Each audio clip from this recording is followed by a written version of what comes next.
الحمد لله الحمد لله الذي نزل الفرقان على عبده ليكون للعالمين نذيرا وداعيا إلى الله بإذنه وسراجا منيرا والصلاة والسلام على شمس الهداية واليقين وسلم تسليما كثيرا أما بعد أعوذ بالله من الشيطان الرجيم بسم الله الرحمن الرحيم سبحان الذي أسرى بعبده ليلا من المسجد الحرام إلى المسجد الأقصى الذي باركنا حوله لنريه من آياتنا إنه هو السميع البصير صدق الله العظيم। উপস্থিত সমবেত সম্মানীয় মুসল্লি ভাইগণ, আল্লাহ রাব্বুল আলামিন আমাদেরকে বড় ভালোবেসে তার অসংখ্য বান্দাদের মধ্য থেকে বেছে নিয়ে আজ মাহে শাবানুল মুআজ্জমের প্রথম জুমাতে হাজির হয়ে জুমার নামাজ প্রতিষ্ঠা করার তৌফিক দান করেছেন। সবাই শুকরিয়া হিসেবে বলি আলহামদুলিল্লাহ। গত জুমাতে মেরাজের ওয়াকিয়া নয় বা মেরাজের ঘটনা নয়, মেরাজের ওয়াকিয়া এবং ঘটনার মধ্যে কিছু উল্লেখযোগ্য বিষয়গুলো তুলে নিয়ে আলোচনা করা হয়েছিল এবং বাকি ছিল একটি অলৌকিক ঘটনা। আমি আপনাদেরকে ইতিপূর্বে শুনিয়েছি যে বিশ্ব নবী সাল্লাল্লাহু আলাইহি ওয়াসাল্লামের যে মেরাজ পবিত্র কোরআনে পাক থেকে সাবেত, হাদিসে মুতাওয়াতির থেকে সাবিত। হাদিসে মুতাওয়াতির এটা হচ্ছে বিশ্ব নবী সাল্লাল্লাহু আলাইহি ওয়াসাল্লামের হাদিস পাকের মধ্যে যত হাদিস আছে তার মধ্যে সবচেয়ে শক্তিশালী হাদিস, তাকে হাদিসে মুতাওয়াতির বলে। যার দরজা, যার মর্তবা হচ্ছে পবিত্র কোরআনে পাকের পর। তো মেরাজের যে ঘটনা পবিত্র কোরআনে পাক থেকে প্রমাণ, হাদিসে মুতাওয়াতির থেকে প্রমাণ, এবং সেই সাথে সাথে এই যে অলৌকিক ঘটনার উপরে বিশ্ব ওলামার এজমা, সর্বসম্মিলিতভাবে সমস্ত ওলামারা মেনে নিয়েছেন যে মেরাজের যে ঘটনাটি ঘটেছিল বিশ্ব নবীর সশরীরে,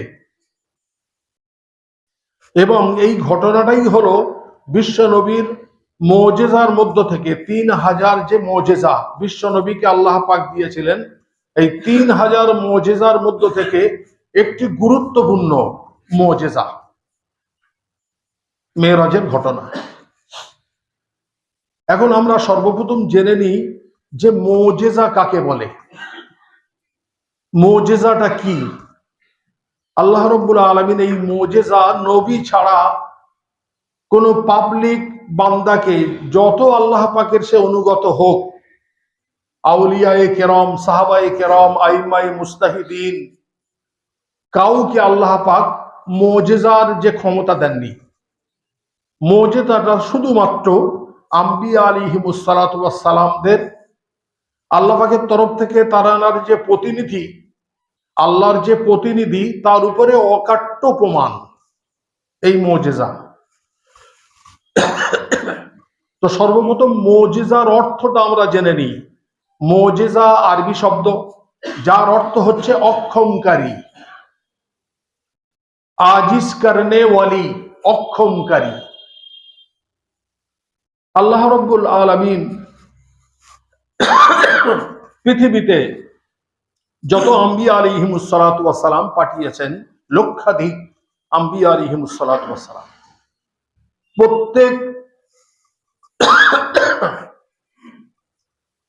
প্রত্যেক নবীর সাথে আল্লাহ রাব্বুল আলামিন মুজিজা দিয়েছেন, প্রত্যেকটা নবীর সাথে, যাতে তিনি এই পৃথিবীতে আল্লাহর বান্দাদের কাছে প্রমাণ করতে পারেন এটা যে তিনি সরাসরি আল্লাহর প্রতিনিধি, সরাসরি আল্লাহর প্রতিনিধি।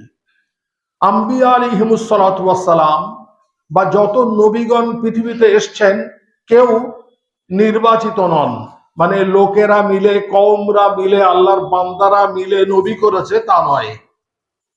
সমস্ত আম্বিয়া আলাইহিমুস সালাতু ওয়াস সালাম আল্লাহ পাকের মনোনীত। আল্লাহ পাক যেটা ইন্তিখাব করেছেন, মনোনীত করেছেন, একমাত্র তিনি নবুয়তের দাবিদার হতে পারেন। সবাই মিলে যদি, এলাকার মানুষ মিলে একজনকে নবী বলে মেনে নেয়, নির্বাচিত নবী আল্লাহ পাকের পক্ষ থেকে, সে নবী গ্রহণযোগ্য নয়।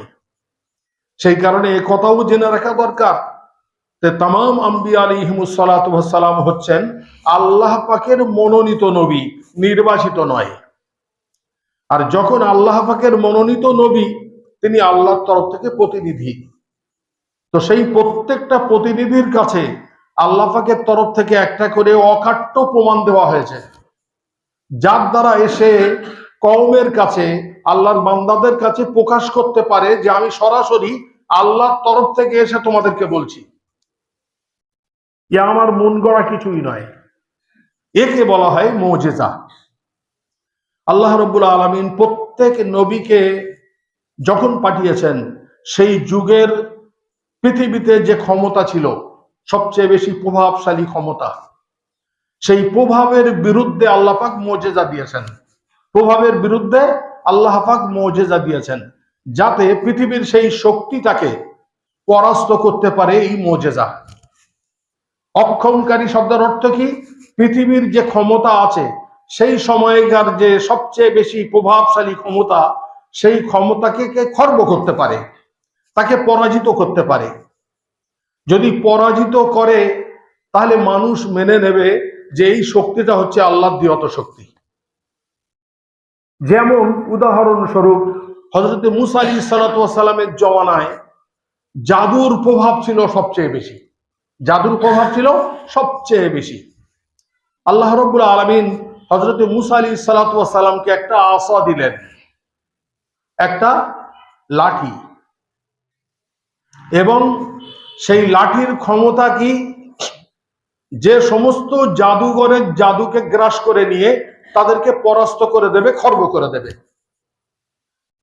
তো হযরত মুসা আলাইহিস সালাতু ওয়াস সালামের কাছে যে আসা ছিল, এটা আল্লাহ পাকের তরফ থেকে মুজিজা। সেই সময় পৃথিবীতে জাদুর প্রভাব ছিল সবচেয়ে শক্তিশালী, তো সেই লাঠির দ্বারাই সেই প্রভাবকে খর্ব করে দিয়েছে। এটাকে বলা হয় মুজিজা। যত বড় বড় জাদুঘর ছিল তাদেরকে ডাকা হলো, ডেকে বলল তোমাদের যে জাদুর চাল আছে, বিদ্যা আছে, সবকিছু প্রয়োগ করো। সমস্ত বড় বড় জাদুঘর প্রয়োগ করার পরে হযরত মুসা আলাইহিস সালাতু ওয়াস সালাম যেই আসাটা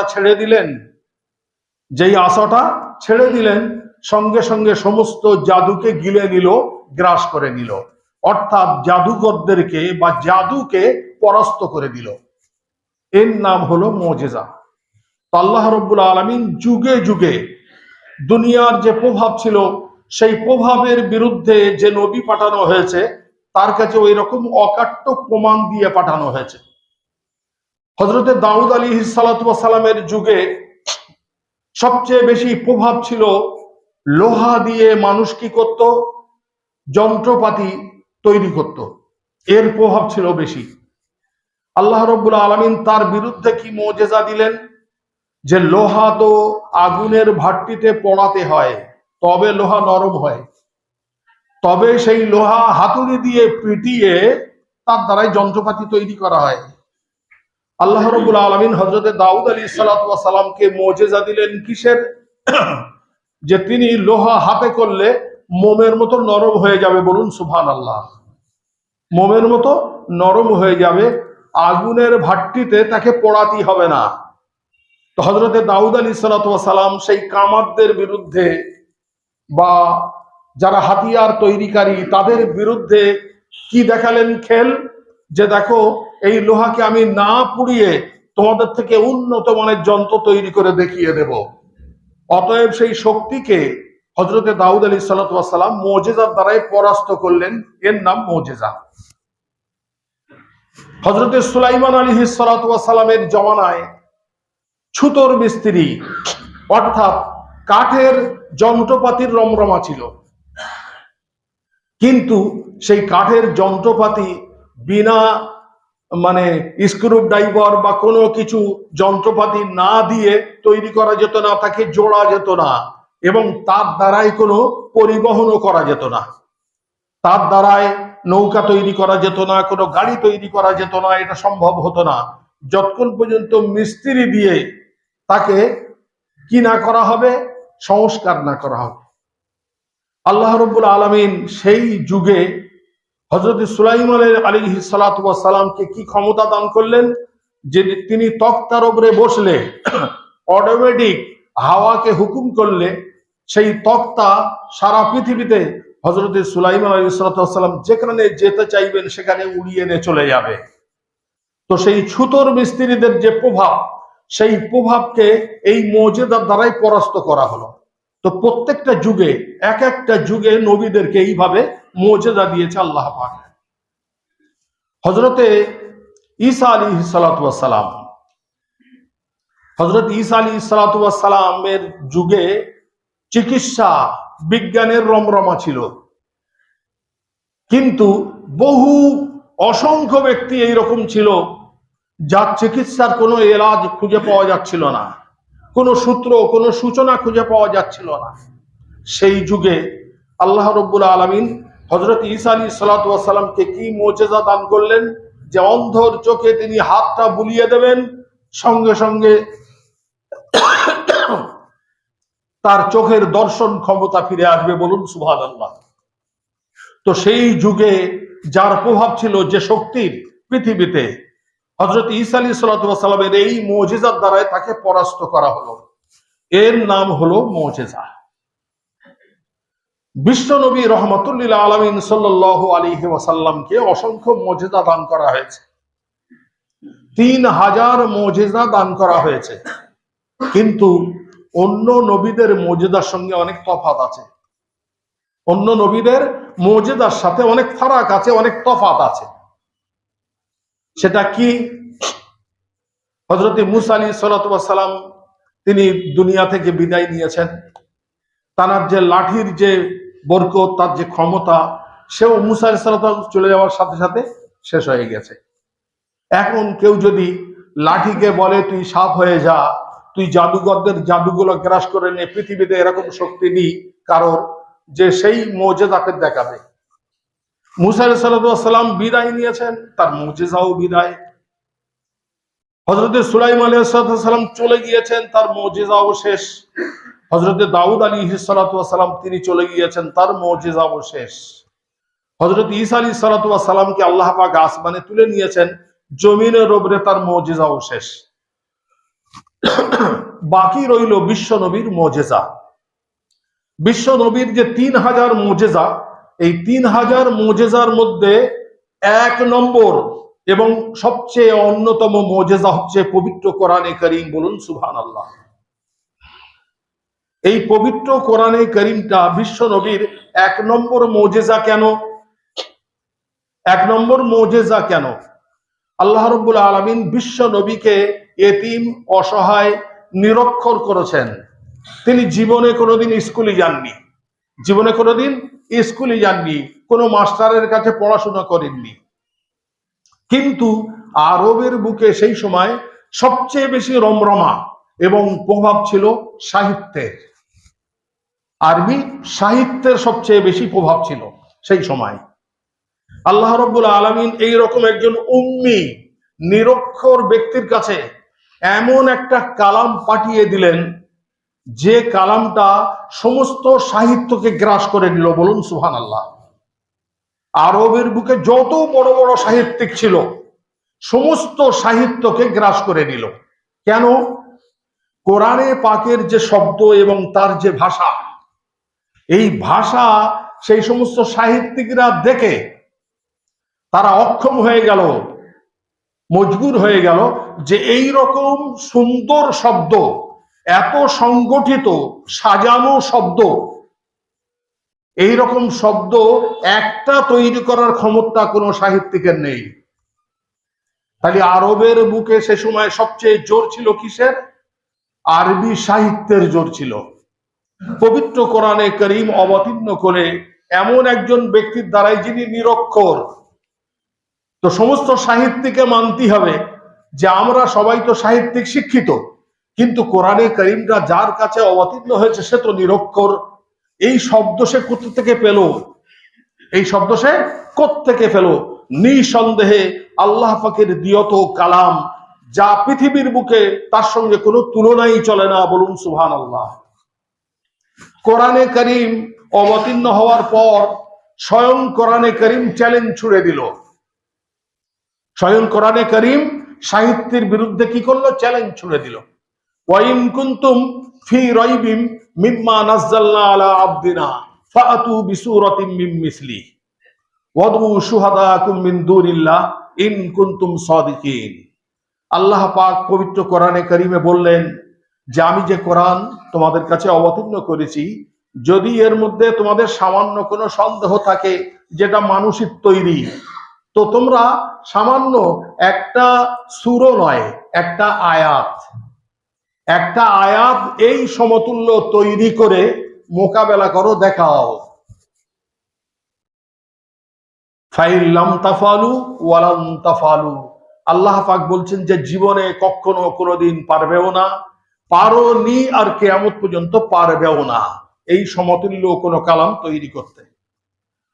তো এই কোরআনে কারীমের সর্বপ্রথম 1 নম্বর বিশ্বনবীর মুজিজা হচ্ছে তার রিসালাত সত্য। যেহেতু তিনি নিরক্ষর, এই রকম কালাম তিনি কোত্থেকে পেলেন? স্কুল কলেজে না পড়ে, কোনো মাস্টার না ধরে এমন কালাম তিনি পেলেন কোত্থেকে? নিশ্চয়ই সরাসরি আল্লাহর তরফ থেকে এসছে, তবে তিনি সক্ষম হয়েছেন আমাদের সামনে প্রকাশ করার জন্য। তো আমার বলার উদ্দেশ্য যে সমস্ত মুজিজা তো নবীরা নিয়ে চলে গেছে। বিশ্ব নবীর শ্রেষ্ঠত্ব এবং তার মর্যাদা হলো এই, তার এই যে মুজিজা কিয়ামত পর্যন্ত অক্ষত থাকবে। বলুন সুবহানাল্লাহ। স্বয়ং আল্লাহ পাক তিনি দায়িত্ব নিয়েছেন, জিম্মাদারি নিয়েছেন এই মুজিজাকে রক্ষা করার জন্য। ইন্না নাহনু নাযালনা যিকরা ওয়া ইন্না লাহু লাহাফিজুন। আমি পবিত্র কোরআনে কারীম নিজেই অবতীর্ণ করেছি, আমারই কল্পিত, আর এর রক্ষা করার জিম্মাদারি এবং দায়িত্ব নিচ্ছে আমি। বলুন সুবহানাল্লাহ। সেই পবিত্র কোরআনে কারীমের মধ্যে আছে মেরাজের ওয়াকিয়া। মেরাজের ওয়াকিয়া 15 পারার সর্বপ্রথম যে সূরা বনী ইসরাইলের প্রথম আয়াতটি, যার দ্বারায় মেরাজ প্রমাণিত। যাই হোক, আমি উল্লেখযোগ্য কিছু বিষয় বলেছিলাম, একটা ঘটনা বাকি ছিল। বিশ্বনবী সাল্লাল্লাহু আলাইহি ওয়াসাল্লাম হযরতে দাহিয়া ইবনে খলিফা রাদিয়াল্লাহু তাআলা আনহুকে একটা জামাতের প্রতিনিধি করে একটা চিঠি লিখে রোমের বাদশাহ কায়সারের কাছে পাঠালেন। রোমের বাদশাহ সেই চিঠিকে অত্যন্ত গুরুত্ব সহকারে গ্রহণ করলেন এবং পড়ে নেওয়ার পরে তিনি বিশ্ব নবীর আদর্শ, চরিত্র, তার তারুফ সম্পর্কে, তারুফ বলতে কি, তিনি সত্যকারের নবী কিনা, তার আচরণ কেমন, তিনি মক্কাতে এসে কি বলছেন, কওমের কাছে কোন কথা বলছেন, এই সম্পর্কে তাহকিক করার জন্য তিনি দেখলেন যে এই সময়ে মক্কাবাসীর মধ্যে কেউ আছে কিনা।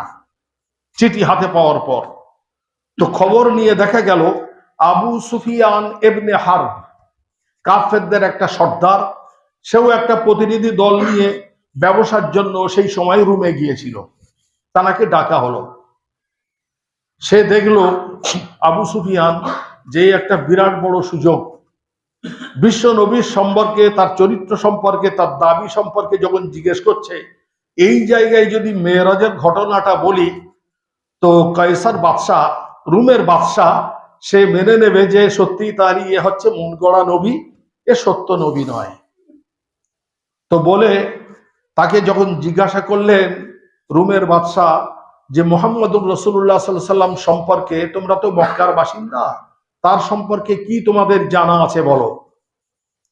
তো আবু সুফিয়ান সে সময়, আমি খুব শর্টে বলছি ঘটনাটা, আবু সুফিয়ান এই কথাই বলল যে জাহাপনা, আপনার সামনে আমি একটা ঘটনা বলবো, সেই ঘটনার দ্বারাই আপনি নিজে বুঝে নেবেন যে তিনি সত্য নবী না মিথ্যা নবী।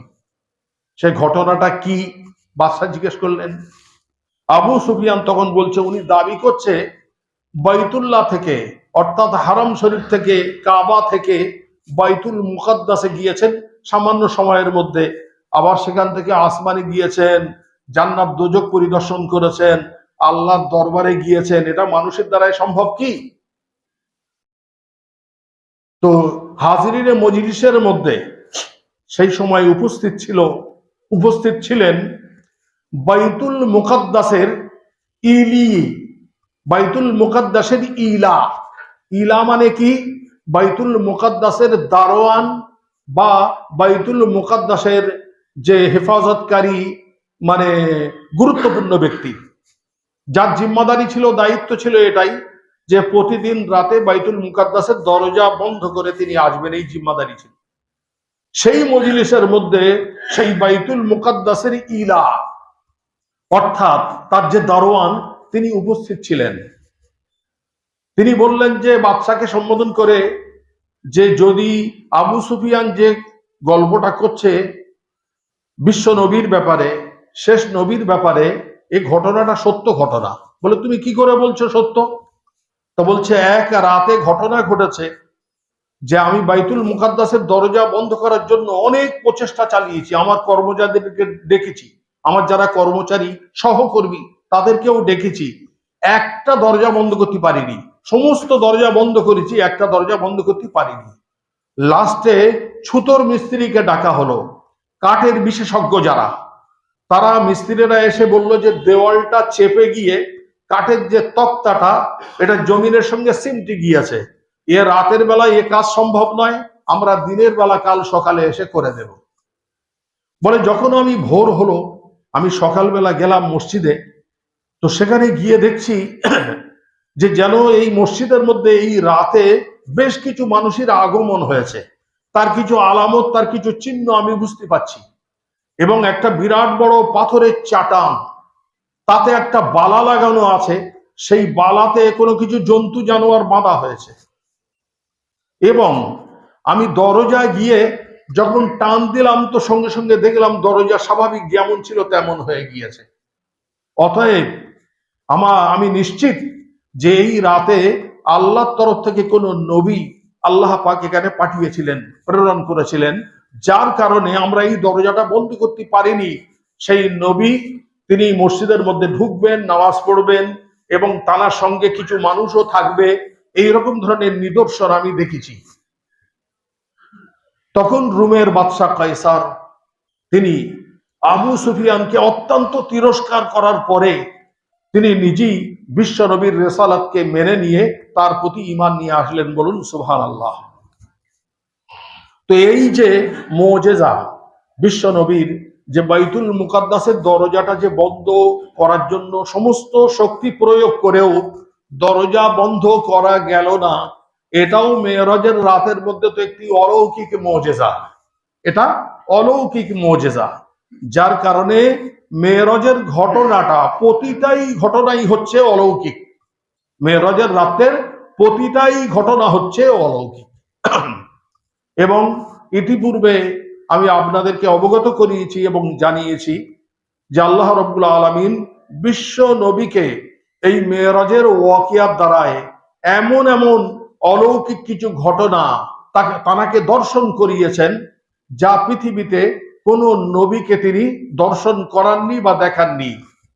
সেই কারণে এই মুজিজাটা এবং এই মেরাজের ঘটনাটা এটা বিশ্ব নবীর বিশেষত্বের মধ্যে একটি অন্যতম বিশেষত্ব।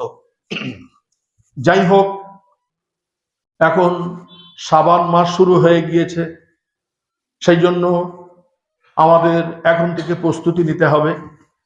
শাবান মাস থেকে প্রস্তুতি এই কারণেই নিতে হবে যে এর পরের চাঁদই আসছে পবিত্র রমজানুল মুবারক। এই মাসটা হলো খুব গুরুত্বপূর্ণ মাস এবং এই মাসে নেক আমলের মেরামতি করা হয়। নেক আমলের মেরামতি করা হয়, অর্থাৎ সারা 10 মাস 11 মাস ধরে আমরা আমলের মধ্যে যে গাফলতি করেছি, এই মাসটা হচ্ছে সেই আমলের সজাগ করার মাস। যাতে আমরা এই মাসে সজাগ হয়ে গিয়ে আগামী পবিত্র রমজানুল মুবারকের প্রতিটা দিন, প্রতিটা ঘন্টা এবং প্রতিটা মুহূর্ত আমরা কি করতে পারি, তার যথাযোগ্য সম্মান দিয়ে, কদর দিয়ে তার খায়ের এবং বরকত আমরা অর্জন করতে পারি। তার জন্য ইনশাল্লাহ এখন থেকে আমাদের প্রস্তুতি নিতে হবে এবং আগামী জুমাতে ইনশাল্লাহ শবে বরাত সম্পর্কে আলোচনা হবে। আল্লাহ রব্বুল আলামিন আমাদের সবাইকে যতটুকু শুনিয়েছেন, বলার তৌফিক দান করেছেন, তার উপরে আমল করার তৌফিক দান